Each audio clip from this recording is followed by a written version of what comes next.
आज के इस दौर में हर माता पिता के मन में एक ही गहरी चिंता रहती है कि उनकी संतान बुद्धिमान होने के साथ साथ संस्कारी भी बने। हम अक्सर सोचते हैं कि अच्छे स्कूल और महंगी ट्यूशन से बच्चा श्रेष्ठ बन जाएगा, लेकिन वृंदावन के संत श्री प्रेमानंद जी महाराज एक बहुत ही गहरी बात समझाते हैं।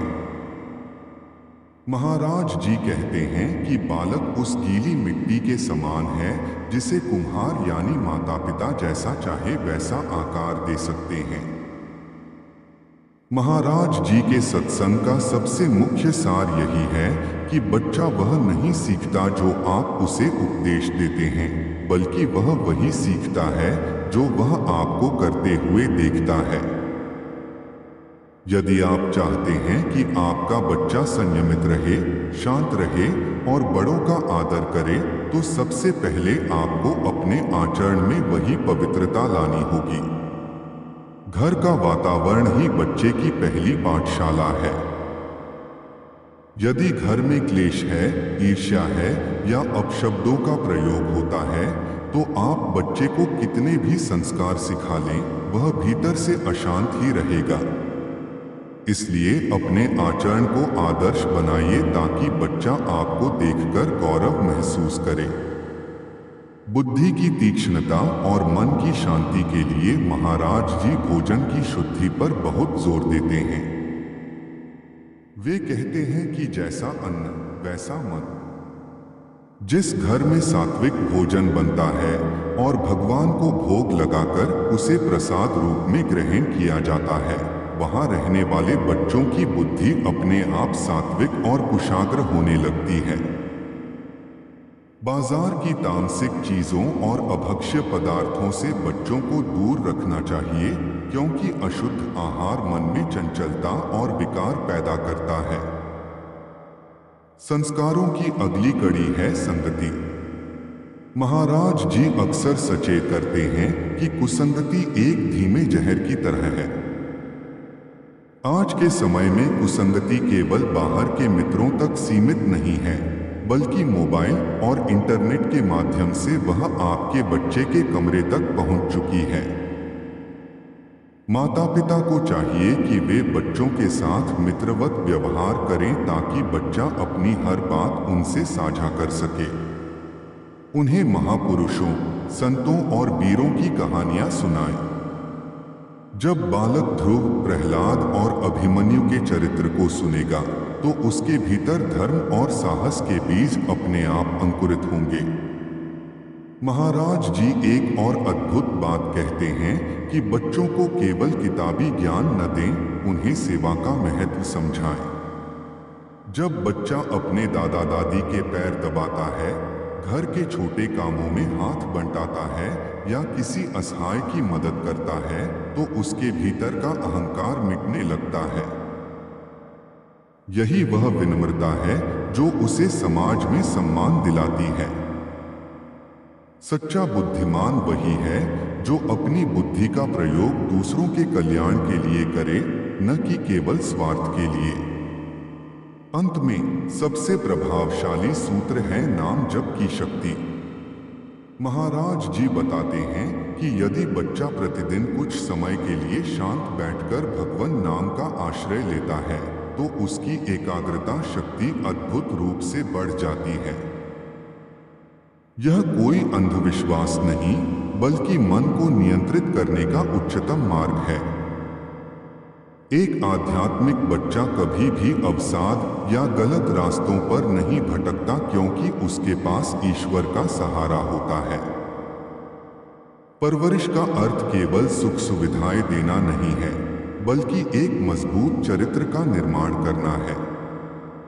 यदि आप प्रेम, अनुशासन और भक्ति का संतुलन बनाकर रखेंगे, तो आपकी संतान निश्चित रूप से समाज के लिए एक प्रेरणा बनेगी। महाराज जी का आशीर्वाद और उनकी ये शिक्षाएं हर घर को मंदिर बना सकती हैं। वृंदावन की कुंज गलियों में एक बहुत ही सुंदर सत्संग चल रहा था। वहां बैठे सैकड़ों भक्तों के बीच एक युवा पिता अपने छोटे से बेटे का हाथ थामे बहुत व्याकुल बैठे थे। उनके मन में एक ही छटपटाहट थी कि आज के इस आधुनिक युग में जहां चारों ओर मोबाइल, इंटरनेट और चकाचौंध है, वे अपने बच्चे को एक अच्छा इंसान और संस्कारी कैसे बनाएं। जब उनकी बारी आई तो उन्होंने महाराज जी के चरणों में वंदन किया और अपना यही प्रश्न उनके सम्मुख रख दिया। महाराज जी ने मंद मुस्कान के साथ उनकी ओर देखा और एक बहुत ही सुंदर प्रसंग सुनाना शुरू किया। यह कहानी एक ऐसे नगर की है जहां एक बहुत बड़ा बगीचा था। उस बगीचे का माली अपने फूलों से बहुत प्रेम करता था। एक दिन नगर के सबसे बुद्धिमान व्यक्ति उस माली के पास आए और बोले कि तुम इतने सुंदर और महकने वाले फूल कैसे उगा लेते हो? क्या तुम कोई विशेष खाद डालते हो? माली ने बहुत ही सरलता से उत्तर दिया कि साहब, मैं फूलों को नहीं उगाता, मैं तो बस मिट्टी की सेवा करता हूँ। मैं यह सुनिश्चित करता हूँ कि मिट्टी में कोई कंकड़ पत्थर न हो, उसे सही समय पर जल मिले और सबसे बड़ी बात कि उस मिट्टी के आसपास कोई जंगली घास न उगे। जब मिट्टी शुद्ध और उपजाऊ होती है तो बीज अपने आप एक सुंदर पौधे का रूप ले लेता है और फूल खिलने लगते हैं। महाराज जी ने उस पिता को समझाते हुए कहा कि ठीक इसी तरह आपका घर वह बगीचा है और आपका बच्चा वह नन्हा बीज है। यदि आप चाहते हैं कि बीज एक विशाल और फलदार वृक्ष बने, तो आपको सबसे पहले घर की मिट्टी यानी घर के वातावरण को शुद्ध करना होगा। कहानी आगे बढ़ती है और महाराज जी समझाते हैं कि संस्कारों की सबसे पहली खाद है माता पिता का आचरण। एक छोटा बच्चा वह नहीं सुनता जो आप उसे घंटों बैठकर समझाते हैं, बल्कि वह देखता है जो आप 24 घंटे करते हैं। यदि पिता घर में प्रवेश करते ही सबसे पहले अपने माता पिता के चरण स्पर्श करता है, तो बच्चे को सम्मान शब्द की परिभाषा सिखाने की आवश्यकता नहीं पड़ेगी। वह खुद ब खुद झुकना सीख जाएगा। यदि माँ रसोई में भोजन बनाते समय ईश्वर का नाम जप रही है, तो वह भोजन केवल शरीर का पोषण नहीं करेगा, बल्कि बच्चे के मन को भी पवित्र कर देगा। महाराज जी ने एक विशेष बात कही कि आज के युग में हम बच्चों को सुख सुविधाएं तो बहुत देते हैं, लेकिन उन्हें संघर्ष और सेवा का स्वाद चखाना भूल जाते हैं। जैसे एक पौधे को बहुत अधिक पानी दे दिया जाए तो उसकी जड़ें सड़ जाती हैं, वैसे ही बच्चे की हर जायज नाजायज जिद पूरी कर देना उसे भीतर से कमजोर बना देता है। उसे सिखाएं कि दूसरों की मदद करने में क्या आनंद है। जब वह अपनी पॉकेट मनी से किसी भूखे को भोजन कराएगा, तब उसके भीतर जो करुणा जागेगी वही उसे असली बुद्धिमान बनाएगी। सत्संग के बीच में महाराज जी ने संगति पर जोर देते हुए एक और दृष्टांत दिया।